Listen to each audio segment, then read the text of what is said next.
there! Oh, I see so many people from last week, and I see a lot of new faces this week.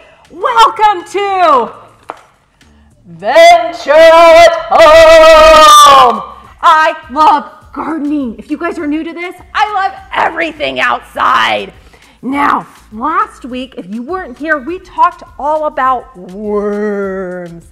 And worms are so cool because they help my garden compost, and I add their compost to my plants, and my plants will get all their vitamins and nutrients from them. Well, today we're talking another one of my favorite topics. Bees! Hello? Hello? Hello, bee! Are any of you afraid of bees? Let me see a big head shake for yes, or one big long shake for no. Oh, I see some no's. Good job. Oh, I see a few yeses. You know, I can get if you're afraid, because you might be afraid that they're gonna sting you, right? Can I tell you all a big secret? Here's my big secret. Bees don't want to sting you. Do you know why? Do you know what happens to a bee when they sting you? They die. No bee wants to die. The only reason why they would sting you is if they felt threatened and they thought you were trying to hurt their hive, or they think you're trying to hurt them. A hive is a home where all the bees live. So if they think you're coming after them and you're a big old brown bear that's gonna eat their honey, they're gonna give you a warning. And what happens is the bee will fly around and go bzz, bzz, bzz. Or sometimes they might thunk you, thunk, thunk, thunk, thunk. And do you know what it's saying? Buzz off. Did you get it? Buzz off. Here's the thing. If a bee does that to you, this is what you need to do. Get ready. Ready? Stay calm. Hum. And don't show off your karate moves. No swatting at those bees, because then they're like, zzz, zzz, zzz. That person's trying to attack me. Zzz. Okay? So no karate moves. You just stay calm. And you can walk slowly away. Now, sometimes I'm sure some of you might see those big bees called bumblebees. Can I tell you a secret about those guys? They are the nicest, most kindest bee ever. And they look like they're like gonna fall and run into you, but they're not. They're just trying to get their way home. So don't be worried, because they are the least likely bee to sting you. So you see a bumblebee and just wave, hi bee. And don't be showing those karate moves. Remember, stay calm. There are some bees though, that look like bees, that are not your friends. There's the wasp, and there's a yellow jacket. You guys may know these guys. Do you know why? This guy likes to eat fruit in the summertime that's been rotten or has holes in it. You might see them buzzing around, and they're not very nice. So steer clear of these guys. Also, yellow jackets, ugh, those little buggers, they're the ones that you're gonna find at your picnic or at the barbecue, trying to eat all the junk food and all the chips and the fruit. These guys aren't nice either. You start going at them like this, guess what's gonna happen? They're gonna think you're attacking them, and they're gonna get mad. So again, you're gonna stay calm and softly swish them away. Or a good thing to do is cover your food, and then they can't get it and they'll buzz off. There are over 20,000 different kinds of bees in the world. And here where I live in Utah, there's 900 of them. Isn't that crazy? And they all look different. They're different sizes, different shapes. Some of them live in trees. Some of them live in the ground. Some of them live in big families or groups called colonies. And some of them live by themselves, just alone, in like little reeds like this. See this little reed in that little hole? They'll just climb in there and they just make their bed by themselves. But one thing they all have in common is they are the hardest working insect I know. Do you know what they do? They do some pretty labor-intensive work called pollinating. Okay, I want you guys to clap it out with me. Ready? Paul, Lynn, A, teen. Okay, now go buzz. Let me hear you go buzz. Buzz. Paul, Lynn, Nay, teen. Now go buzz. Now, I brought my trusty little flowers here. Hello, how are you? These little calendulas are gonna tell us about pollinating, right? Right. Okay, pollinating is when you get the dust or the pollen is what it's called for one flower, and you need to mix it with the dust or the pollen from another flower. When you do this, this is how you get amazing fruits and flowers and seeds. But it's really hard work because guess what? You know how flowers kind of stand more like this? They need a kiss to mix their pollen. They need to go like this. But most flowers, like if you think of an apple tree and you see those flowers high up on the apple tree, they're all facing different directions and kind of far away from each other, right? Well, what the bees do is they'll go into this flower, buzz, and they'll wiggle their bodies and roll around in it. And sometimes they stick some pollen in their pockets, like this. This whole frame is full of bee pollen because they like to eat it. It's called bee bread. But they will have all that dust all over them, and then they'll go to the next flower, and do you know what they're doing? The same thing, rolling around in it. So it's like they're making the flowers go, and then the flowers pollinated. Pollinating. Ready? Clap it out with me. Paul, Lynn, Nay, teen. Now go buzz. Without our bee friends, we would really have a hard time doing the pollinating ourselves because it is an everyday project where you have to get flowers and flowers, kissing, and we would have to go out and do it all the time. Do you know what would we not get if we did not have our pollinating friends? Chocolate! Who likes chocolate? Give me a big head nod. Yeah, I love chocolate. My bag of chocolate chips is almost empty. I love chocolate. And thanks to our bee friends, we get chocolate. Something else I have. Hold on.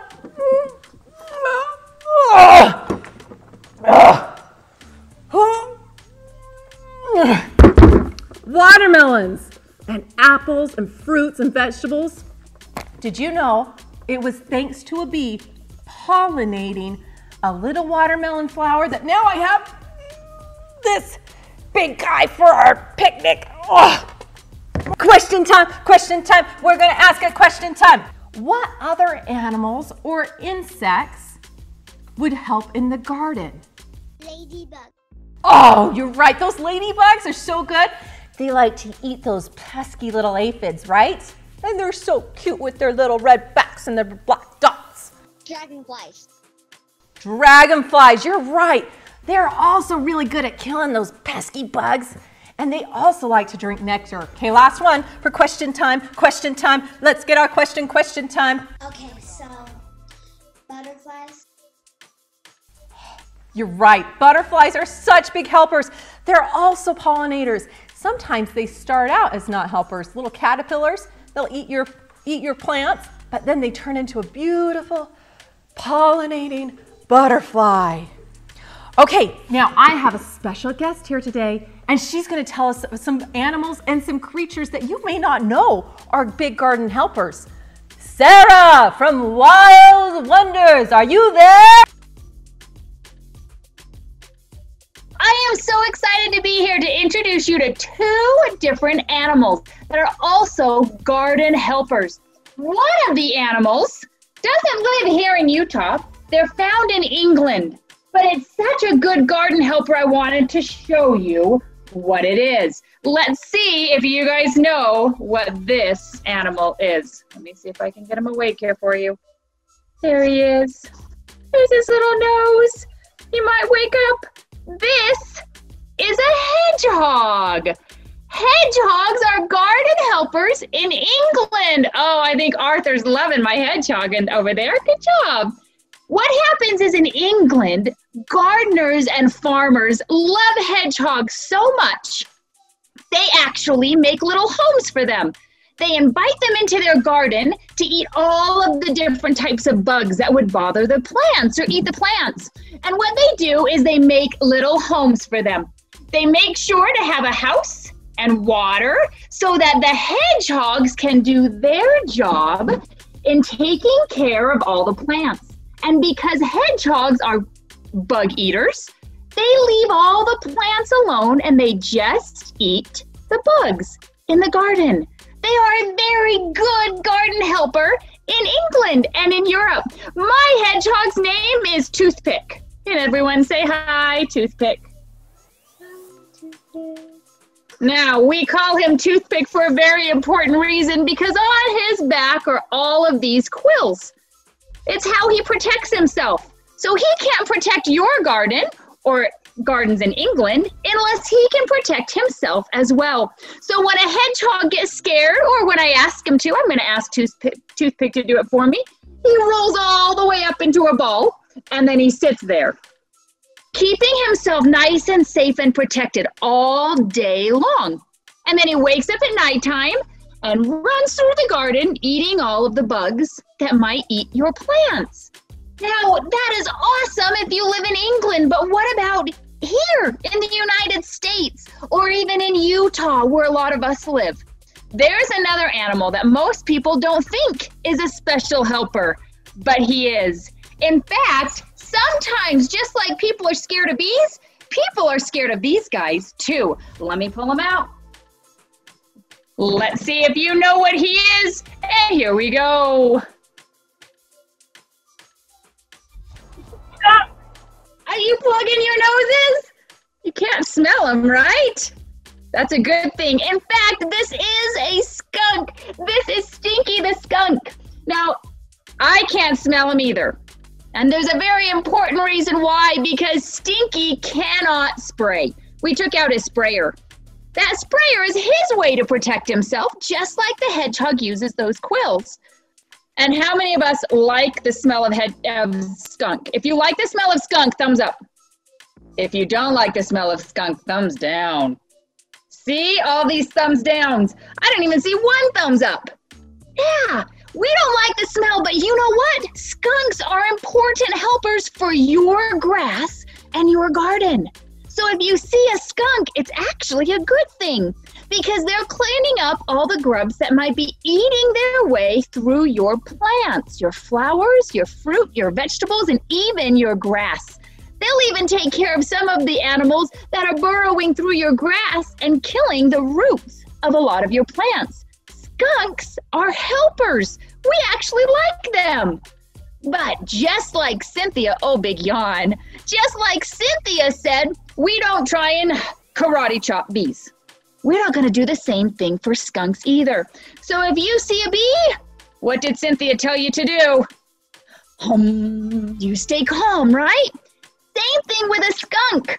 You're going to stay calm and you're simply going to back away. You're going to leave the skunk to do its amazing job in helping to get rid of all those bugs in your garden. See? Skunks are pretty cool, aren't they? My skunk's name is Stinky. It's a good name for a skunk, isn't it? Everyone say hi, Stinky. He's one of the best skunks here in Utah because he gets to teach all of you guys all about him. If you have ever seen Stinky in real life, because you've seen Wild Wonders someplace, I want you guys to put your finger on your nose. Has anyone ever seen Stinky in real life? Some of you, and some of you not, and that's okay. Hopefully one of these days we'll be able to joint venture out again in the parks, and maybe you guys can come by and look for Stinky.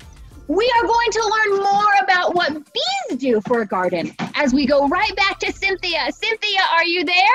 Thank you, Sarah. That was awesome. I honestly probably don't want a skunk in my yard, but if he eats grubs, Sarah, bring Stinky on over. We'll make room for him in the garden.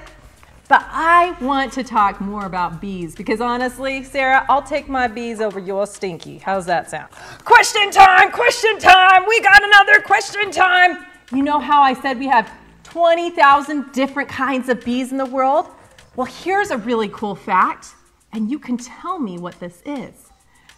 Bees actually are the only insect that makes something that we humans eat. I want to hear what this something is. Can you guys tell me what this something is? Honey. You're right! Ding, ding, ding, ding, ding. Honey. Bees make honey, specifically the honeybee. Well, lots of other bees, but honeybees are really good at making honey. And can I tell you, making honey is something that we humans cannot do. And what bees have to do to make honey is a lot of work. Look at this right here. See how much honey that is? It's not very much. This is 1 pound of honey. It's not even the whole jar. Guess what? It took over 2 million flowers to make this honey. That is beautiful, don't you think? 2 million flowers. That's a lot of flowers. That's a lot of work. Now I'm going to tell you about how bees get honey. First, it starts as something called nectar that they have to go visit each and every flower to get. And they get their long tongues that kind of look like a straw. And they go and slurp up all the nectar. The nectar goes down into their special belly. And they do that about 20 to 50 times before they have to fly home with so much nectar in their belly. Now the nectar, while it's in their belly, starts to break down. And some water's removed and some other things are broken down, like some hard sugars that are broken down, and it starts turning into honey. But when they get back to the hive, it's not honey yet. They turn to another bee called a housekeeper bee. And they say, housekeeper bee, I've got a belly full of nectar in here. And the housekeeper bee comes over, and you know what the bee that collected the honey or the nectar does? It goes, bleh, and throws it up into the honeybee's mouth, or the housekeeping bee. And the housekeeping bee now has her belly full of honey or nectar. And it starts breaking down more and more until it turns into honey. Selena, are we ready to show some bees throwing up honey into honeycomb? Oh, see these bees, how they're in there? Bleh, bleh, bleh. Throwing up honey. They just turned nectar into honey using their special bellies. Now, they're not quite done yet. After they do that, then they have to get their wings and they start fanning it so hard. And they fan, fan, fan, fan, fan. And that helps all the rest of the water evaporate after they've been doing all the fanning. And then they'll cap it with some wax and save it for winter. Or when we come out, humans, oh, look at that liquid gold. And we eat their honey. Oh, I love honey. Did that make some of you think that was disgusting? Let me see a big head shake for yes or a shake for no. Who thought that's disgusting how honey's made? No, you're right. Oh, some say yes. I think it's so cool because who doesn't love honey? Yes. Okay. Now, I want to tell you something else. Honeybees are not just making honey. They are extremely intelligent. Do you know that bees can do really hard math problems in their head? And they also know how to make a really complex shape called a hexagon. Let me show you what a hexagon is, okay? I'm gonna point to the sides and I want you guys to count with your fingers. Let me see your hands up. Now, keep your hand in a fist and I want you to count how many sides are on a hexagon. Here we go, ready? 1, put a finger up. 2, 3, 4, 5, one more hand, 6. 6 sides has a hexagon. Why do bees use a hexagon? Well, it's a really strong shape. If they used a square, the square would crumble because you see this? Hold on, this is kind of heavy. Oh, right here is a frame of honey.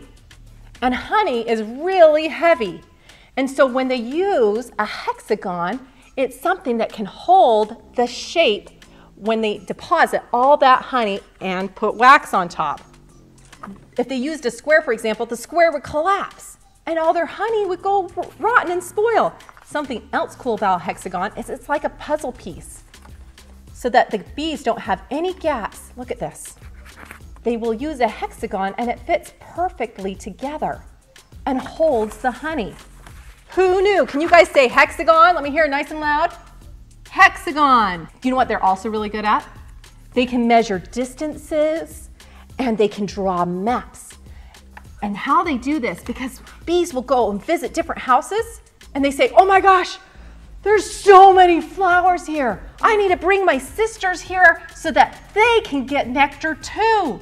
So they'll fly back to the hive and they memorize the map in their head, and then they do something called the waggle dance. And a waggle dance is showing the direction of where all the flowers are. And they do it by shaking their bum right and shaking their bum left. And then they'll do circle. And when they do that, all the other bees are watching saying, hey, I like this girl's dance moves. Hey, she's telling us where the honey or where the nectar is. Let's buzz around that garden. So, you know what time that is for us? It's time for a dance break. The waggle dance. Watch me and you guys follow. Everybody shake your bum. Shake your bum. Shake it, shake it, shake it. Now go to the other side and shake it. And shake it, shake it, shake it. Now spin, spin. Shake your bum, or waggle. Waggle. Other side, waggle, waggle, waggle. Now sting, sting, and sting. Point, sting, sting, sting up.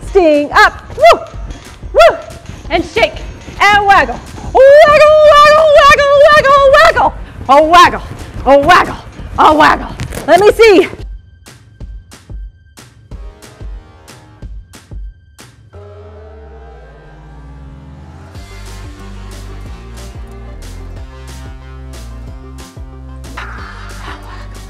Waggle, sting. You guys were such awesome wagglers. I loved your waggle dance. Way to go. If my bees were here, they would say, oh my gosh, I want to follow that waggle all the way to their beautiful garden. You guys were the best.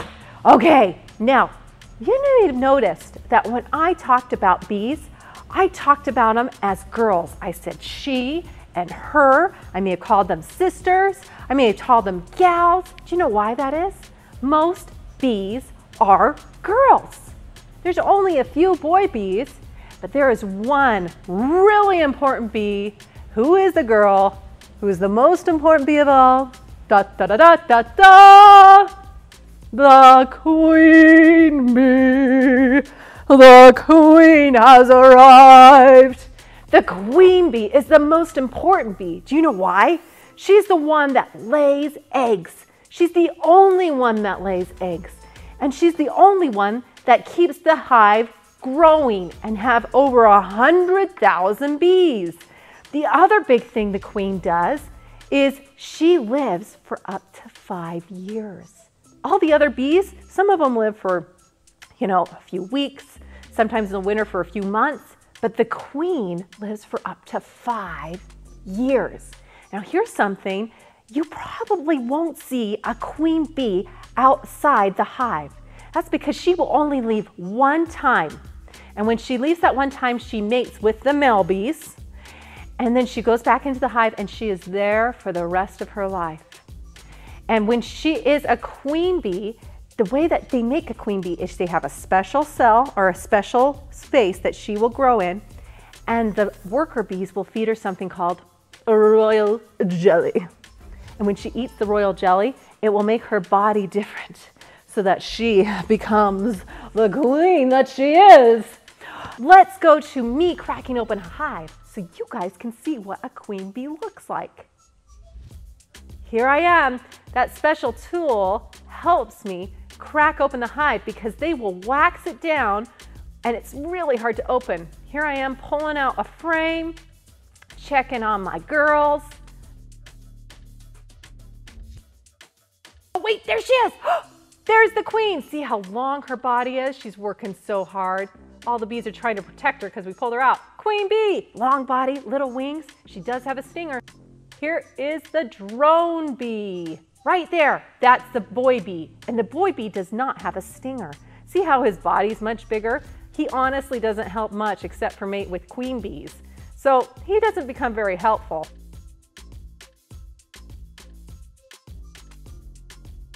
To this frame, see there's the honey for the baby bees, and then there's lots of pollen in there, those dark circles, and those things that kind of look like Captain Crunch cereal, those are baby girl bees. But look, I'm gonna show you what the drone bees or the male bees look like. They kind of have a different shape.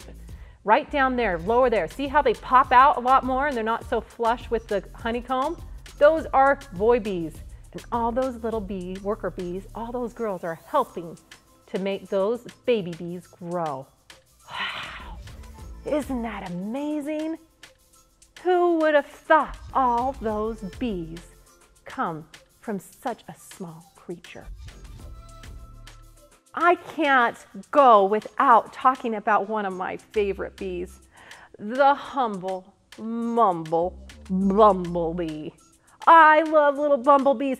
They're big, but they just bumble around. Do you know why? Because they have really bad eyesight, so they can't see very well. So when you see a bumblebee and they're going all over the place, it's because they can't see very well. And they also live in a colony just like honeybees, except their colonies are much smaller and they live in the ground. Isn't that cool? So watch where you're stepping because you don't want to break their nest. And like I said, they won't sting you. They're the most sweetest, docile, kindest little bees. And sometimes you might find them snoozing on a little flower. Snoozing, just snoozing there. I love waking up in the morning and going out and seeing a little tiny bumblebee snoozing on a flower. Just leave them there. She'll get up soon enough and go back to her home. Okay, there are 3 things. We're gonna get serious here now, ready? 3 things I want you guys to do, because now I've taught you all about how hard these bees work to pollinate all those flowers. And 2 million flowers they have to visit to get nectar to make honey. So here are some important things, because right now our bee populations are going down. We're not doing a very good job of taking care of them. So this is how you can help. First, we need to plant. Let me hear you all say plant. Great job. Now, when I say plant, I mean plants with lots of flowers so that they can get lots of nectar and pollen to feed their family. Next, we're going to protect. Ready? Let me hear you say protect. Oh, good job. Protect means we are going to make sure that we keep them safe.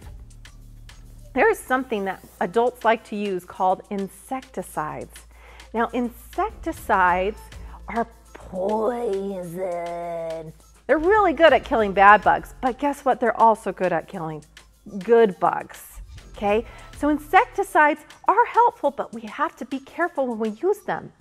You can use them at night when bees have gone to bed, or better yet, don't use them at all, because most likely there's going to be a good guy that will come into your garden to kill the bad guy if you just wait a little longer.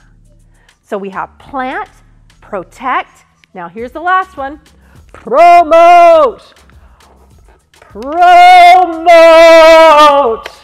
When I am talking about promote, I want you to go out there with your megaphone and tell everybody, or if you don't have a megaphone, you just use your voice and say, we need to plant more flowers and more plants that help our pollinators, and protect by not using insecticides so that our bees can grow and help us in all the many things that they do. So let's say it together 3 times. We're going to say plant, protect, promote. Again, ready? Plant, protect, promote. Oh, you guys are awesome. One more time. Plant, protect, promote. Oh, yes. You guys are going to be the best bee rescuers ever. You are unbelievable. Now remember, we love to see you guys outside getting your venture on. So go outside, have someone you love take a picture of you, and be sure to tag us at Venture Out Utah. I want to see you guys all venturing. Venturing at home. Until next week, make sure you guys go outside and explore the wonderful world that is created for us. We'll see ya. Thank you. Bye. Get your waggle. A waggle, waggle, waggle. A waggle, waggle, waggle.